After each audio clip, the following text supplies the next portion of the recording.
आपल्या सर्वांना कल्पना आहे की 2019च्या विधानसभेच्या निवडणुकीमध्ये भारतीय जनता पार्टी आणि शिवसेनेची युती होती आणि या युतीच्या माध्यमातून भारतीय जनता पार्टी त्यावेळेस 105 जागा जिंकली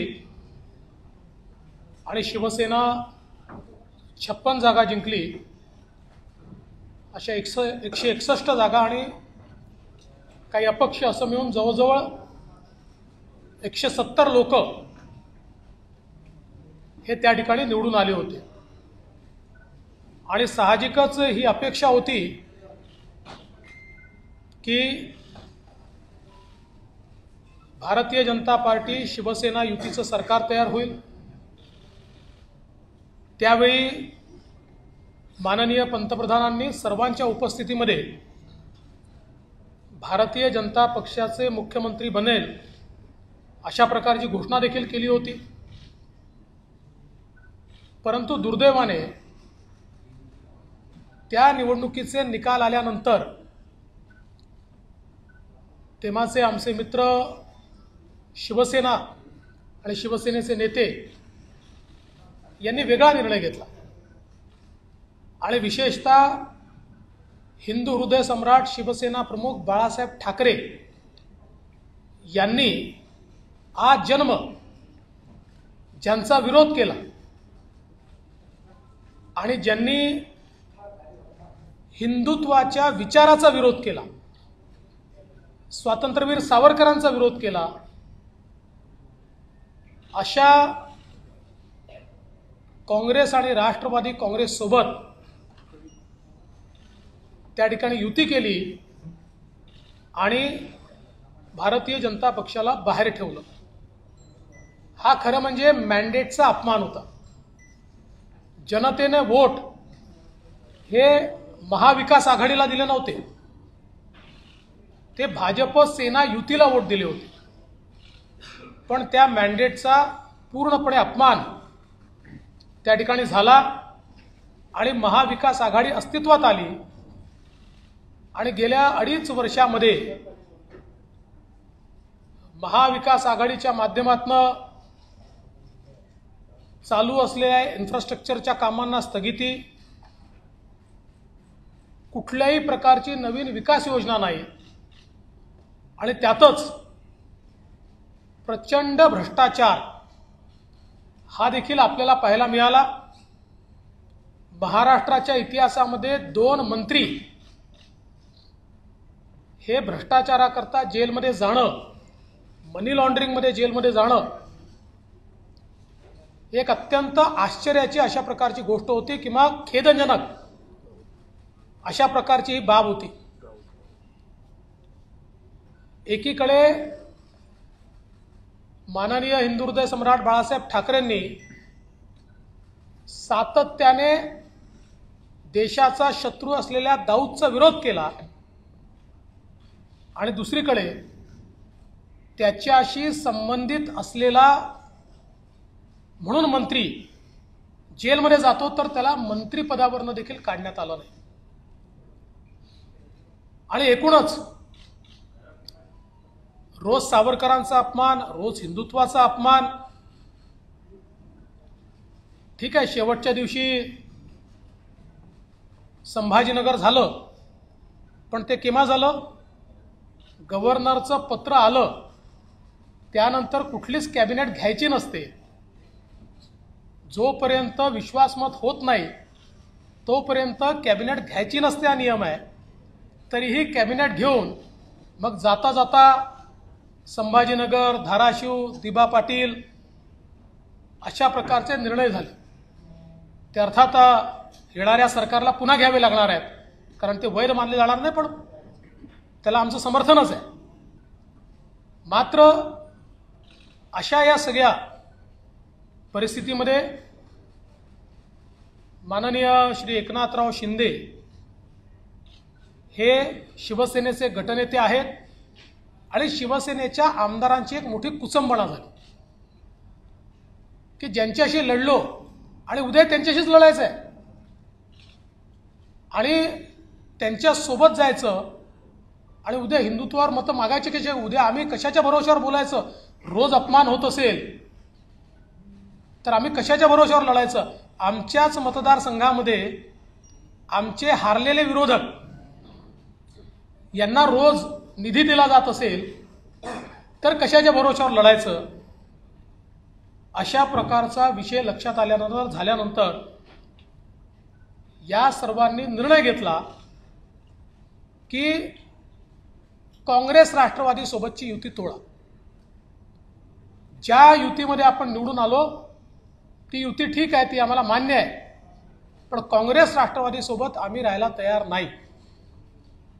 मात्र दुर्दैवाने माननीय उद्धवजींनी या आमदारांच्या ऐवजी काँग्रेस राष्ट्रवादीच्या नेत्यांना जास्त प्रिफरन्स दिला आणि शेवटपर्यंत त्यांचीच कास धरून ठेवली.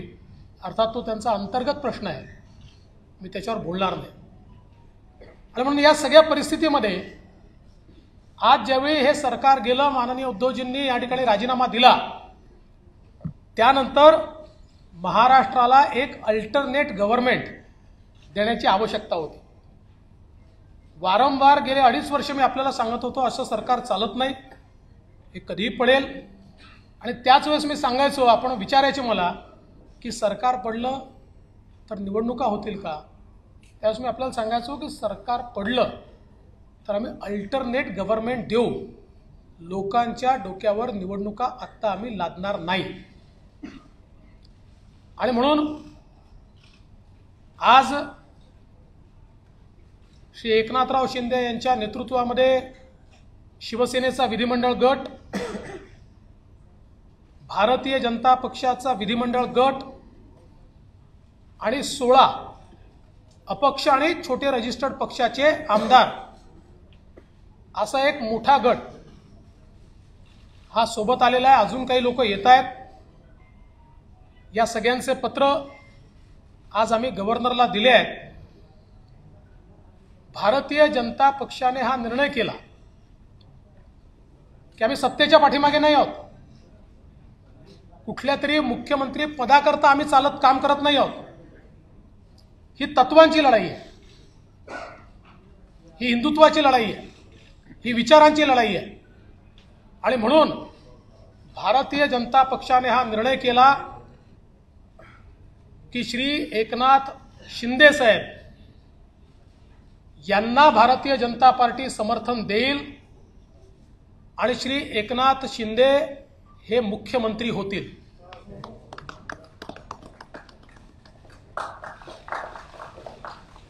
त्यामुळे आज 7:30 वाजता श्री एकनाथ शिंदे यांचा एकट्याचाच शपथविधी या ठिकाणी होईल. लवकरच पुढची कारवाई करून मग आम्ही एक्सपान्शन करू. या एक्सपान्शनमध्ये शिवसेनेचे शिंदे साहेबांसोबत असलेले अपक्षांमधले आणि भारतीय जनता पक्षाचे असे सगळे लोक या एक्सपान्शनमध्ये या मंत्रिमंडळात येतील. मी स्वतः बाहेर असेन, पण पूर्णपणे या ठिकाणी हे सरकार योग्य प्रकारे चाललं पाहिजे ही जबाबदारी माझी देखील असेल आणि त्याकरता पूर्ण साथ आणि समर्थन या सरकारला मी देणार. आणि मला अतिशय आनंद आहे की पुन्हा एकदा हिंदुत्ववादी विचारांचं हिंदू हृदय सम्राट बाळासाहेब ठाकरे यांनी मांडलेलं हिंदुत्व, भारतीय जनता पार्टी सातत्याने जे हिंदुत्व आणि राष्ट्रीयत्व मांडताय, आणि सगळ्यात महत्त्वाचं माननीय पंतप्रधान नरेंद्र मोदीजी यांनी जे विजन दाखवलं आहे ते विजन पुढे नेणारं. कारण आपण बघितलं 5 वर्षाच्या आमच्या कार्यकाळामध्ये ज्या वेगाने महाराष्ट्राचा विकास झाला तो वेग गेल्या 2.5 वर्षात पूर्णपणे संपलेला आहे आणि मला विश्वास आहे की एकनाथ शिंदे साहेबांच्या नेतृत्वात मेट्रो असेल, वेगवेगळे प्रोजेक्ट्स असतील किंवा ओबीसीच्या आरक्षणाचा प्रश्न असेल, इम्पेरिकल डेटा पूर्ण करून माननीय सर्वोच्च न्यायालयामध्ये जाऊन ओबीसीला पुन्हा आरक्षण बहाल करणे हा विषय असेल किंवा इतर सगळे विषय, मी आता सगळे विषय मांडत नाही, मराठा आरक्षणापासून तर सगळे विषय हे निश्चितपणे एका निश्चित टप्प्यावर जातील. प्रत्येक समाजाला आणि विशेषतः दुर्बल घटकाला न्याय देण्याचा प्रयत्न हे सरकार करेल असा मला विश्वास आहे. आणि म्हणून मी आमच्या सगळ्यांच्या वतीनं श्री एकनाथ शिंदे साहेब यांचं अतिशय मनापासून अभिनंदन करतो आणि त्यांचे आभार मानतो. आज मुझे पता है हमारा ऑटोमेटिक होता है, हमारा हाँ पूरा हिंदी ऑटो मोड है.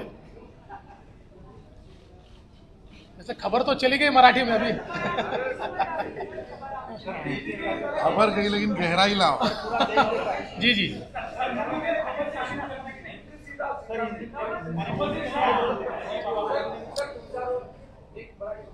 देखिए 2019 में भारतीय जनता पार्टी और शिवसेना साथ में चुनाव लड़ी. माननीय प्रधानमंत्री जी के नेतृत्व में हमें पूर्ण बहुमत मिला. बीजेपी को 106 सीटें, शिवसेना को 56 सीटें और कई अन्य लोग हमारे साथ आए. 170 तक हमारी मेजॉरिटी जा रही थी. माननीय प्रधानमंत्री जी ने चुनाव के दरमियान भारतीय जनता पार्टी के मुख्यमंत्री का नाम भी ऐलान किया था, सबको मंजूर भी था. किंतु चुनाव के बाद शिवसेना के नेताओं ने यह निर्णय किया कि हिंदू हृदय सम्राट शिवसेना प्रमुख बाला साहेब ठाकरे जी ने जिन विचारों का जीवन भर विरोध किया, जीवन भर जिनसे लड़ाई की और जिनके बारे में वो कहते थे कि अगर इनके साथ जाना पड़ा तो मेरी दुकान बंद कर दूंगा, ऐसे लोगों के साथ अलायंस किया. और उसके बाद 2.5 साल हमने एक सरकार देखी जिसमें न कोई तत्व थे, न कोई विचार था, न कोई गति थी, न कोई प्रगति थी. जो सरकार चालू इंफ्रास्ट्रक्चर के प्रोजेक्ट्स को बंद कर रही थी, जो सरकार लगातार भ्रष्टाचार के आरोपों से लिप्त थी, जिस सरकार के 2 मंत्री मनी लॉन्ड्रिंग में जेल में गए, दाऊद के साथ रिश्ते,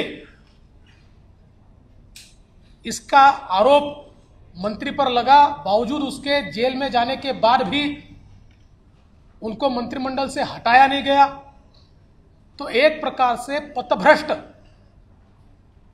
ऐसी सरकार भारतीय जनता पार्टी ने, जिसको लगातार विरोध किया, ऐसी सरकार शिवसेना के माननीय उद्धव जी के नेतृत्व में कांग्रेस एनसीपी की सरकार चली.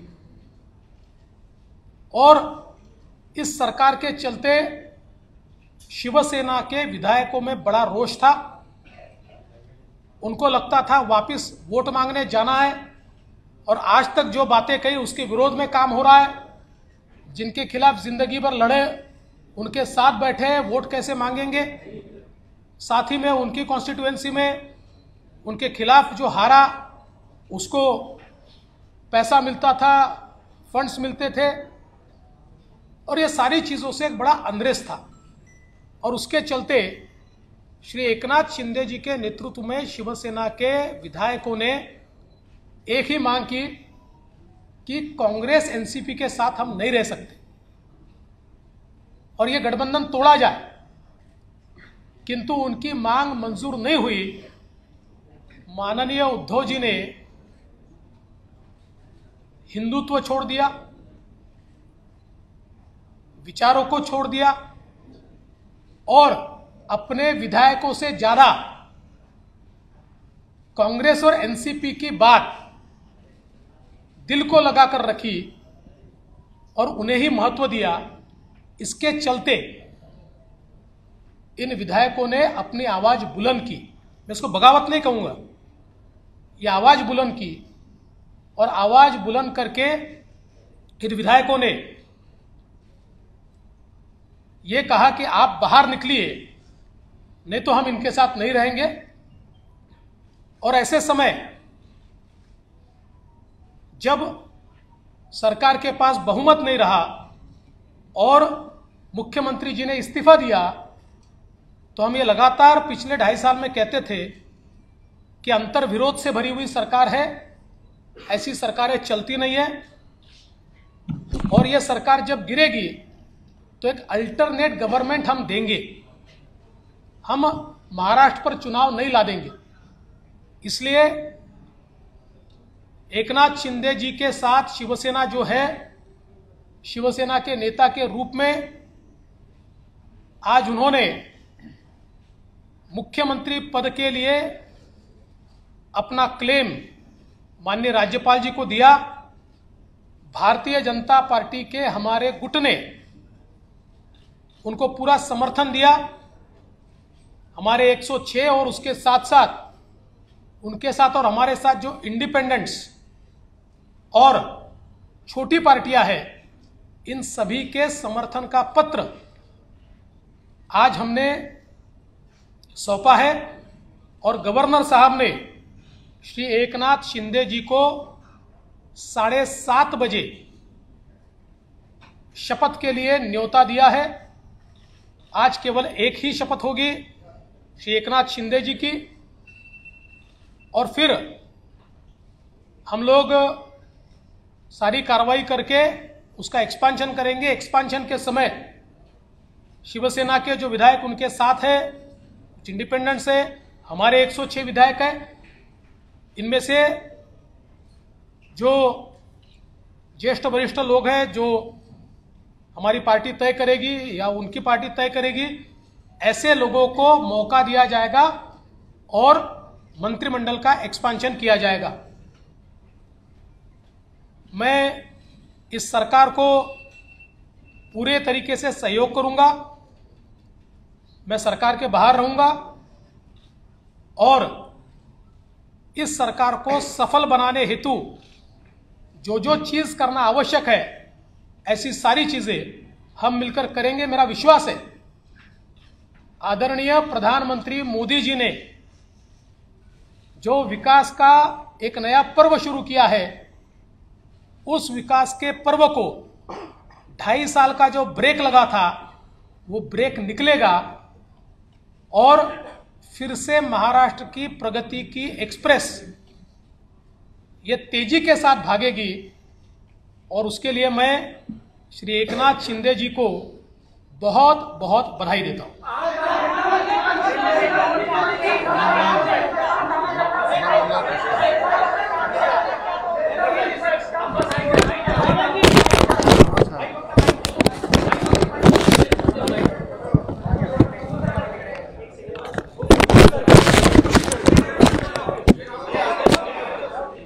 चालू करो।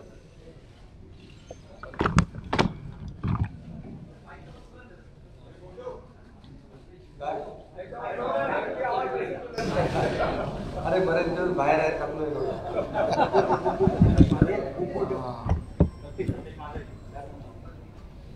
आजच्या पत्रकार परिषदेमध्ये उपस्थित राज्याचे विरोधी पक्षनेते देवेंद्र फडणवीस साहेबांनी सर्व इतर मान्यवर आणि पत्रकार बांधवांनी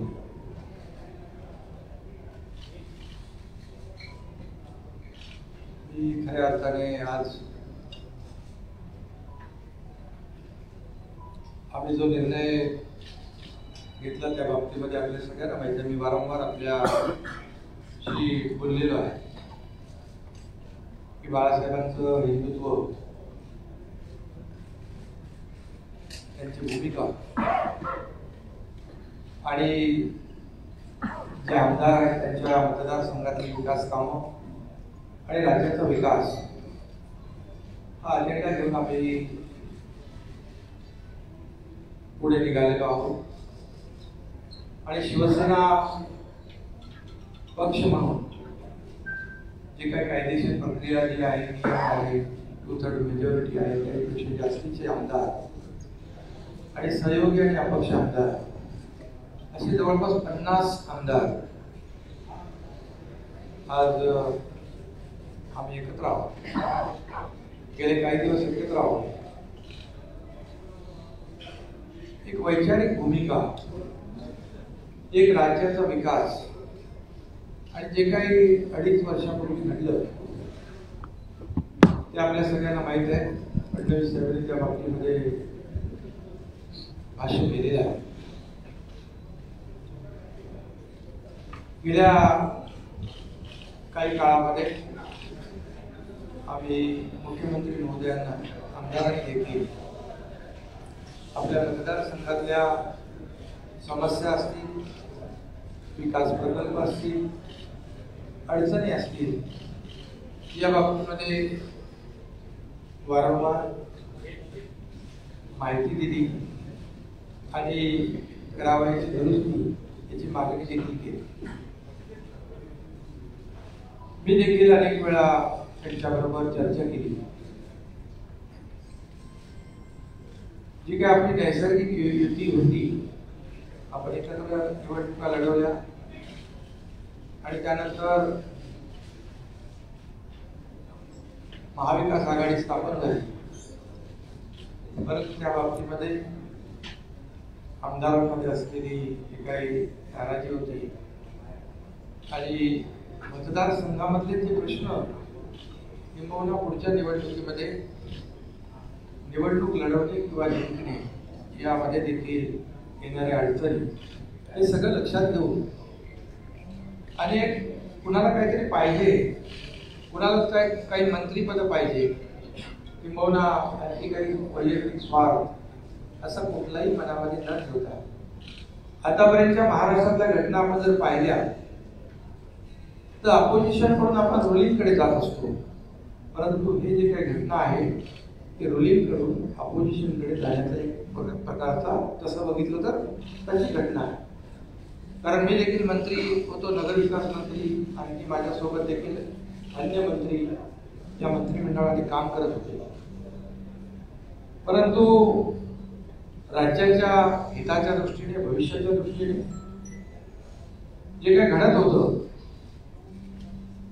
काही मंत्रिमंडळाचे सहकारी त्यांच्यावर ज्या काही झालेल्या कारवाया असतील, आणखी अनेक इश्यू होते. महाविकास आघाडीमुळे ते निर्णय घेता येत नव्हते.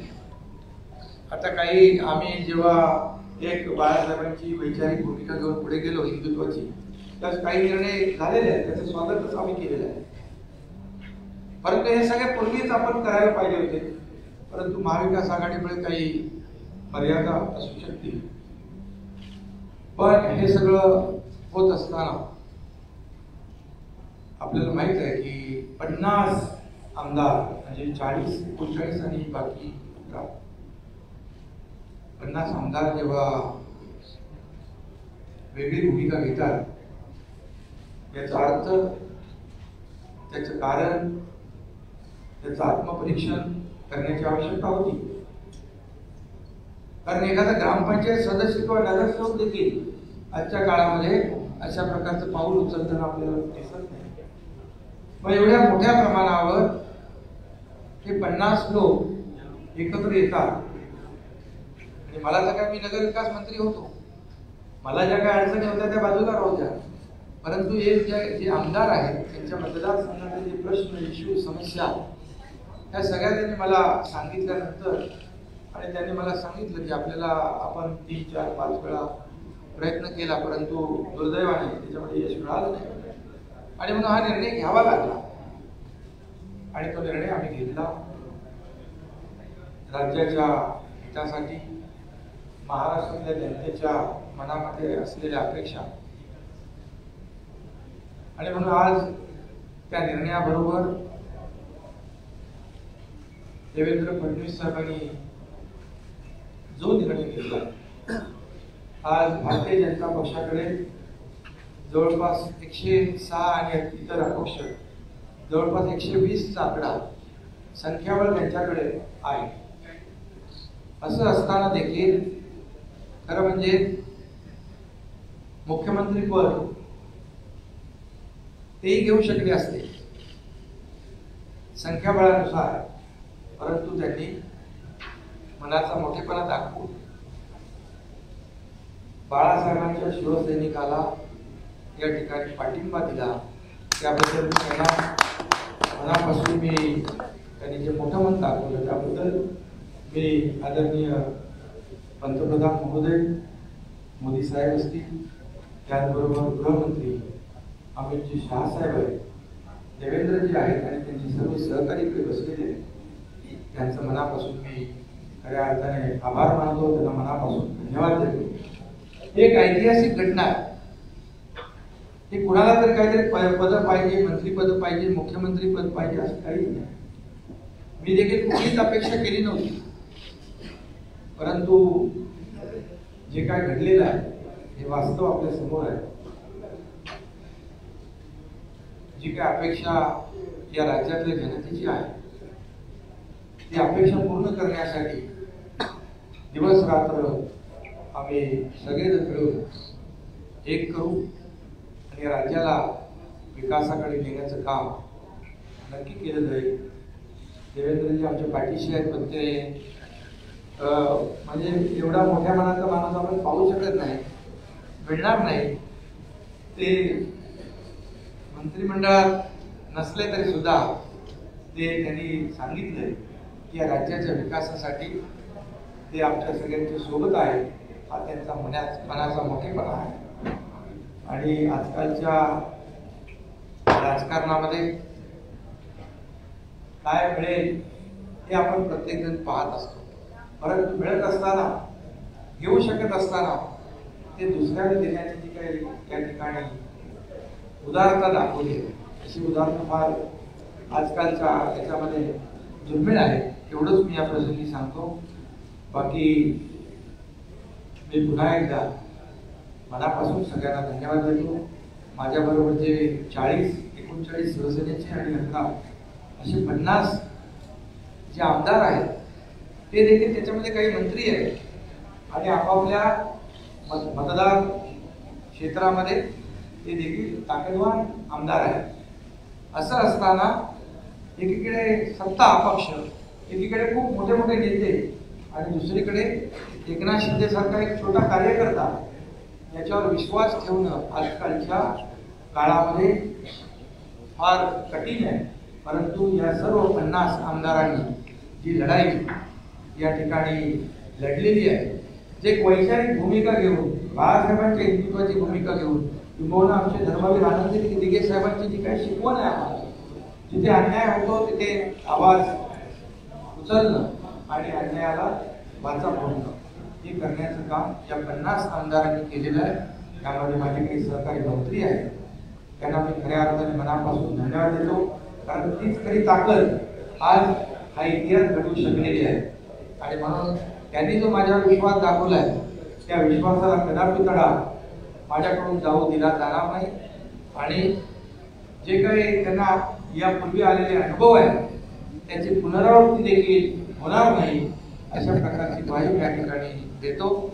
कारण आता तर आपली ताकद वाढलेली आहे, म्हणजे इकडे 120 आणि ते 50, आणखी किती येतील माहित नाही. तर एक मजबूत सरकार या महाराष्ट्रामध्ये आपल्याला पाहायला मिळेल. आणि त्याला आदरणीय पंतप्रधान महोदयांचं, आदरणीय गृहमंत्री महोदय अमित शहा साहेबांचं, नड्डाजी आपले JP नड्डाजी आहेत अध्यक्ष, या सर्वांचं पाठबळ मिळेल. आणि ज्या राज्याबरोबर केंद्र सरकारची ताकद उभी राहते विकासामध्ये, कुठलेही अडथळे त्यामध्ये येणार नाही, अशा प्रकारचं एक मजबूत सरकार एक या राज्याला आपल्याला पाहायला मिळेल. हे सरकार लोकांच्या मनामधल्या अपेक्षा आकांक्षा पूर्ण करण्यासाठी कटिबद्ध आहे. आणि राज्याची जी काही प्रगती आहे ती वेगाने करण्यासाठी आम्ही सर्वजण प्रयत्न करू, एवढंच मी या प्रसंगी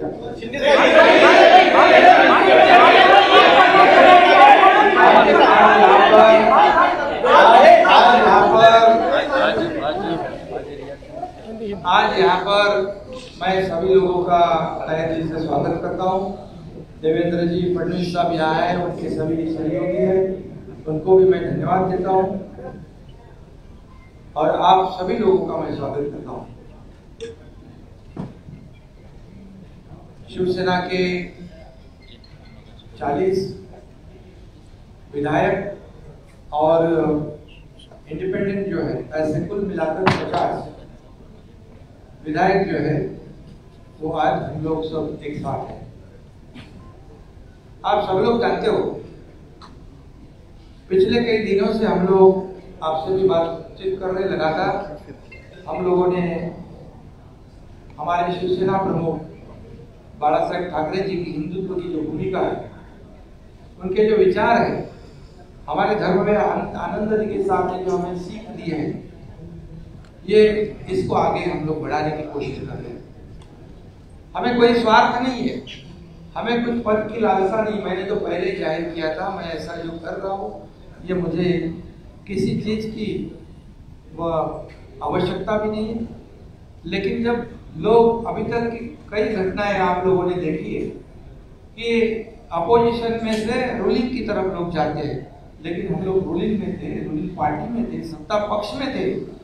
मैं भी नगर विकास मंत्री, मेरे साथ कई मंत्री और कई विधायक जो 50 की संख्या में है, ये सब 50 लोगों ने एक वैचारिक भूमिका लेकर इस राज्य के हित की बात, इस राज्य के विकास की बात और जो उनके चुनाव क्षेत्र में दिन प्रतिदिन जो समस्याएं खड़ी हो रही है, कल चुनाव में जितना मुश्किल हो जाएगा, ये ध्यान में रखते हुए जो महाविकास आघाड़ी सरकार में जो अन्य पक्ष है, मैं किसी के ऊपर आज टिप्पणी नहीं करूंगा, लेकिन अन्य पक्षों के माध्यम से उनके चुनाव क्षेत्र में जो कठिनाई पैदा हो रही है, उनको जो प्रॉब्लम खड़ी हो रहे और भविष्य में उनका जो मतदाता है, जिन्होंने उनको चुन के दिया है, उनके लिए वो कुछ कर नहीं पाए तो चुनाव कैसे लड़े, उनको कैसे फेस करे, ऐसी दुविधा में वो सब पड़े।